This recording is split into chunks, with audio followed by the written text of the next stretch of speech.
Bueno, continuamos con su programa Rumbo Político. Estamos en vivo y en directo. Soy el periodista Martín H. Fiorani y quiero recordarles realmente a todos nuestros amigos, no se olviden que su puntualidad es muy importante en los pagos. Participe de los grandes concursos que tenemos aquí en Ves Cable. Ves Cable premia tu puntualidad, por eso tienes que estar al día en tus recibos del mes de enero. No te olvides, a partir de enero, ponte al día y gana grandes premios con Ves Cable. No se olviden a todos nuestros amigos también que estamos enlazados en estos momentos a través de la multiplataforma. Estamos con nuestra radio 101.7 FM, nos escuchan a nivel nacional también en todas partes del país. Vamos a darle la cordial bienvenida en estos momentos ya que está con nosotros nada menos que la doctora Mónica Yaya. Ella es expresidenta del Tribunal de Contrataciones con el Estado, OCE. Mónica, ¿cómo estás? Pero muy buenos días. Qué gusto de poder estar contigo nuevamente en esta entrevista. Te saluda Martín H. Fiorani. ¿Cómo estás? Estimado Martín, muy bien. Muchas gracias por la invitación. Buenos días. ¿Me escuchan bien? Sí, un favorcito, por favor, al equipo que estamos en vivo, si me ponen retorno, por favor, para escuchar a la doctora, a Mónica. Ok, muchas gracias, muchísimas gracias. Correcto. Ahora sí te escucho perfectamente. Esta es la maravilla de la tecnología. Estás en casa, estás en estos momentos, yo estoy aquí en el estudio, estamos en vivo y en directo. Tú sabes, cuando hacemos los programas en vivo y en directo, siempre Claro todo el que equipo sí. que está de producción y más que estamos ahora con la conectividad que tenemos. Mónica, nos preguntamos realmente, todos se preguntan en estos momentos, ¿no? Y ¿cuál van a ser las sanciones realmente a las empresas, a esta empresa como Rexor, por el derrame de petróleo? O sea, la sanción que va a haber por el Estado peruano. ¿Qué mejor para que tú nos expliques? Buenos días, estimado Martín, y buenos días a todos los seguidores de Rumbo Político. Bueno, yo creo que la principal sanción, aparte de aquellas administrativas que corresponderá aplicar al Ministerio del Ambiente y a través de las decisiones de la OEFA, tendrán que ser las sanciones penales, porque estamos hablando de la comisión de delitos contra los recursos naturales y el medio ambiente. Estamos hablando de delitos.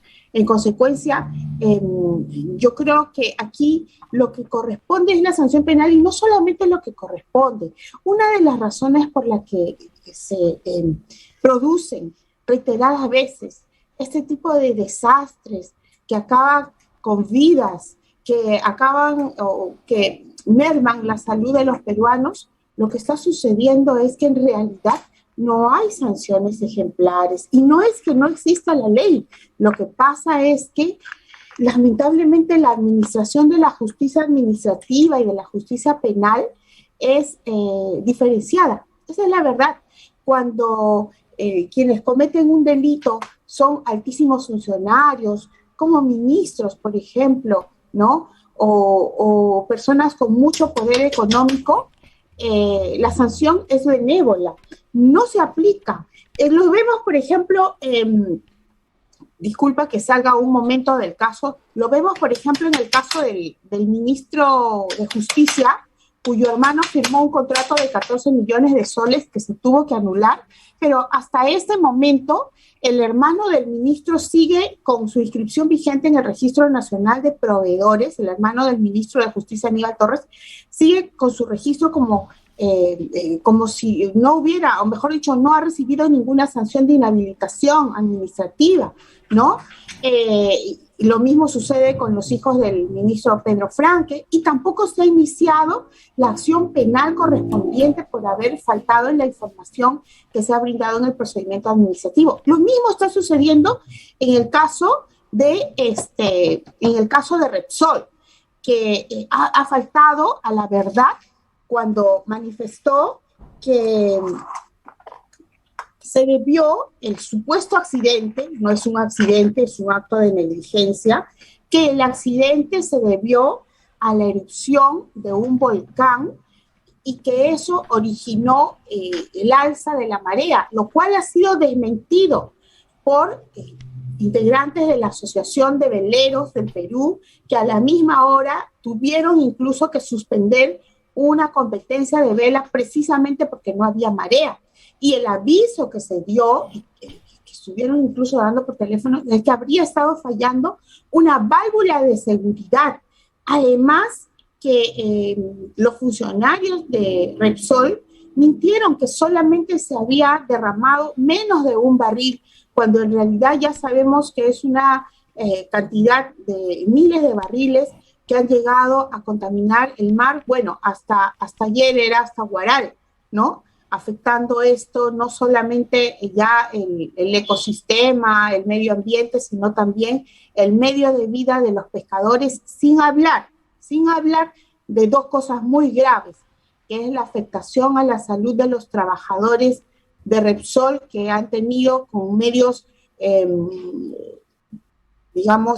prácticamente manuales, recoger el petróleo que estaba contaminando, lo que les causaba un ardor, quemazón en la cara.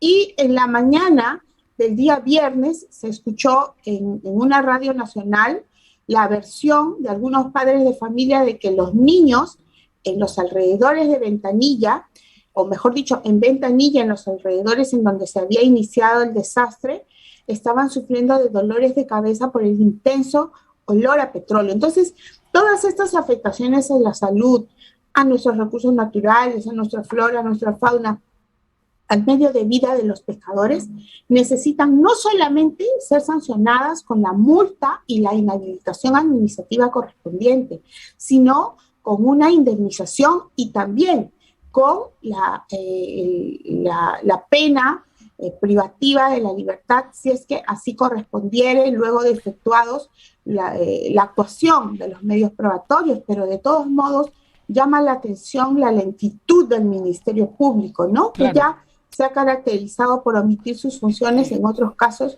de comisión de flagrantes delitos. Claro, pero Mónica, acá no solamente se ha afectado pues el tema del medio ambiente, se ha afectado también los pescadores, se ha afectado realmente los que hacían turismo, se ha afectado realmente muchísimas personas, y lo más indignante, sale la premier, la señora Vázquez, a decir, no se preocupen que le vamos a llevar unas canastistas a nombre de Repsol. ¿Qué nos dices al respecto? Que es una falta de respeto, una burla a la dignidad de los peruanos, hacer creer que con un regalo se va a restituir el daño enorme que se ha hecho a la salud y se está poniendo en peligro la vida de trabajadores peruanos y de las poblaciones aledañas. Y además, lo que el Perú, siempre se le ha dicho al presidente Castillo, lo que el Perú necesita es trabajar. Ningún regalo que parezca un favor, ni una limosna, ni que alguien simule ser bondadoso frente a la agresión a nuestros derechos humanos. Efectivamente. Me quedé al inicio de la pregunta, cuando hemos comenzado la entrevista, Mónica, que hablaste del ministro Aníbal Torres, del ministro Franklin, ¿no? Me trae a colación de repente lo ancho para algunos y lo angosto para otros, ¿no? Por el tema de las contrataciones. Desde el inicio del gobierno del profesor Castillo se han dado una serie de cuestionamientos realmente en la poca preparación de los funcionarios para ocupar realmente cargos en el Estado. ¿Cuál es tu opinión? Así es, a la poca preparación de los funcionarios que están siendo designados por el señor Pedro Castillo se suma además una desmedida ambición económica, que es la que hace que a los más poderosos no se los sancione, ¿no? Yo creo que es una combinación, una terrible mezcla entre ambición económica, ambición por recibir algunas propinas producto de la corrupción y además la falta de preparación, la falta de principios con los que debieron haber sido formados, pero lamentablemente pues Dios los cría y el diablo los reúne, y se han reunido muchas personas de este tipo, ¿no? Y esto ya, mira, este tipo de indolencia y de falta de principios lo vemos no solamente desde el gobierno del señor Pedro Castillo. Hace 2 años nada más, recordarás, el terrible, yo ya no quiero ni siquiera recordar las imágenes, el desastre que sucedió en Villa El Salvador con la explosión de un camión que llevaba gas. ¿Quién falló allí? ¿Quién fue el principal? Fiscalizador. El que principalmente nos falló fue Ocinermin, ¿no? El organismo supervisor de la distribución de este tipo de combustibles. Y en Ocinermin no ha pasado nada después de 2 años, al contrario, los funcionarios han sido promovidos a puestos superiores. Años atrás, ustedes recordarán, 2 jóvenes de 17 años murieron ahogados en el incendio del edificio y lógicamente en las Malvinas, en el edificio el incendio de las Malvinas, en las Malvinas. acá en la Avenida Argentina. ¿Quién falló ahí? ¿Quién fue, aparte del empleador, quién fue el que nos falló allí? SUNAFIL, el Estado, el supervisor del respeto a los derechos humanos en las relaciones laborales. Entonces, y hace poco tiempo también una inundación de los desagües en San Juan del Lurigancho, ¿no? ¿Quién falló? SUNAS. Es decir, los organismos supervisores no están funcionando porque quizás están capturados por el poder económico de los administrados, de los que tienen que ser supervisados. En consecuencia, a mí esto de Repsol me parece que no solamente debería traer como consecuencia el mandato de la privación de la libertad de los funcionarios de Repsol, sino también hay que investigar a los funcionarios de la supervisora, en este caso, de OEFA, ¿no? Mientras no se sancione a los más altos funcionarios y a los de mayor poder económico, estos desastres nos van a seguir causando dolor cada año. Cada año, ya es prácticamente una costumbre, cada año, al terminar o al finalizar un año, tenemos un desastre que nos causa mucho dolor. Hablando en estos momentos de Repsol, me trae a colación Petroperú también, y por supuesto quisiera preguntarte, ¿cuál es tu opinión acerca sobre la designación de Daniel Salaverry? ¿Tú crees que Daniel Salaverry tiene un plan objetivo específico en Perú Petro? ¿Ha sido designado realmente para él que cumple un plan objetivo designado realmente en este cargo? No, Contraloría de la República ya aclaró, precisó, dio la razón a quienes criticaron la designación de Daniel Salaverry en el sentido que no solamente no tiene la capacitación técnica exigida por la ley de creación de Petroperú para todos los miembros del directorio, sino tampoco tiene la trayectoria, la reconocida trayectoria profesional en materia de hidrocarburos que se requiere. Al señor Daniel Salaverry no se le conoce nada en su hoja de vida que hable de petróleo o de hidrocarburos. Lo que está sucediendo aquí, como en varios otros casos, es que lo que lamentablemente necesita el gobierno del señor Pedro Castillo no es gente preparada, sino gente sumisa y dispuesta a quizás entorpecer la acción de la justicia y a colaborar en actos de corrupción. Entonces, ¿quién colabora con un acto de corrupción? ¿Un profesional que quiere mantener su prestigio? No, nunca. Casi siempre son aquellos que no están preparados para el cargo. Entonces, la labor que hubiera tenido, porque yo creo que el señor Daniel Salaverry no va a lograr asumir ese cargo por acción de la allí la labor que él se pretendía que cumpla era una labor no solamente política, sino peligrosamente para lograr actos de corrupción. Ahora, hay que tener en cuenta también que las empresas petroleras están siendo utilizadas en Sudamérica para que sean centros de adoctrinamiento, ¿no? Elefantes blancos en los que no hay ninguna producción, se causa mayor pobreza al país y solamente se contrata a trabajadores allí para que tengan un adoctrinamiento político. No solamente ha sucedido en PDVSA, que es la empresa de petróleos de Venezuela, sino también está sucediendo en las empresas petroleras del Ecuador.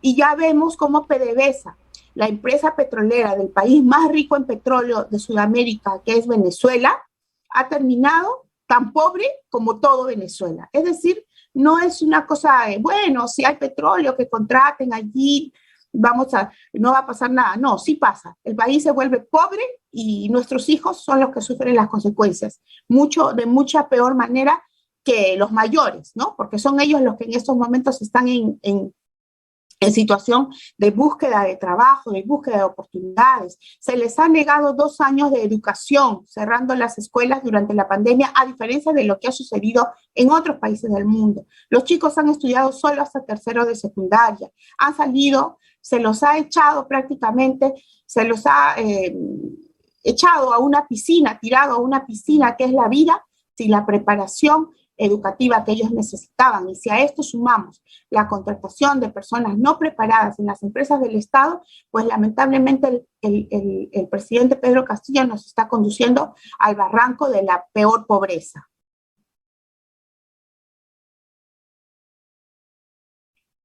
A colación la cultura, ¿no? La cultura niní. Tenemos más de 1 millón de jóvenes en estos momentos entre 16 años, pues, que están trabajando ya en los grifos, en los restaurantes. Muchos de ellos han dejado de estudiar, se han quedado solamente con 3er año de secundaria. Esto también es una esclavitud, es una explotación totalmente. ¿Cuál es tu opinión? Así es. Mira, al no habérseles brindado los 2 últimos años de secundaria, estos niños, porque todavía son niños, están entre los 16 y 17 años, estos niños han sido arrojados a la vida sin la preparación técnica, por lo menos que ellos necesitaban para tener un trabajo en el que se les pueda pagar mejor.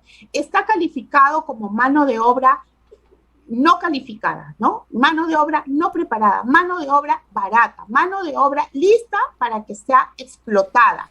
Mano de obra por la que seguramente van a ser despedidos trabajadores que tienen que cobrar un poco más porque son padres de familia. En este caso, ya hemos empezado a ver desde el año pasado a los niños atendiendo grifos, atendiendo restaurantes, jóvenes de 16, 17 años atendiendo sin la preparación técnica que ellos necesitan para hacer valer sus derechos.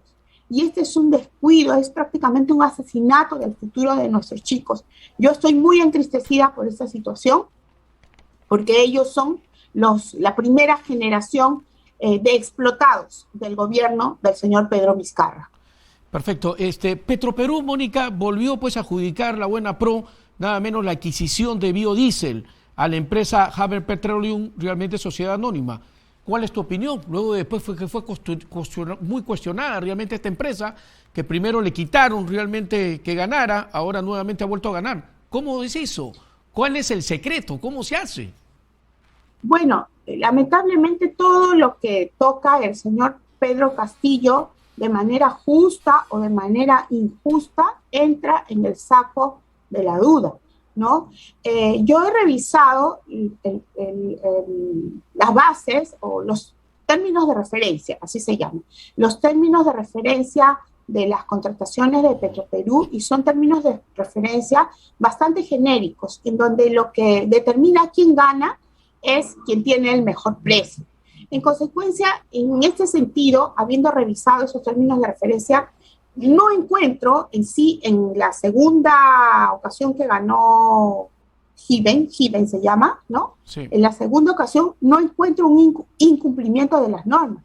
Pero lamentablemente esa costumbre del presidente Pedro Castillo de llamar a los proveedores, reunirse con ellos y de manera poco transparente, pues echa a perder cualquier cosa que pueda haber ganado de manera, incluso puede ser justa, la empresa Hiben, ¿no?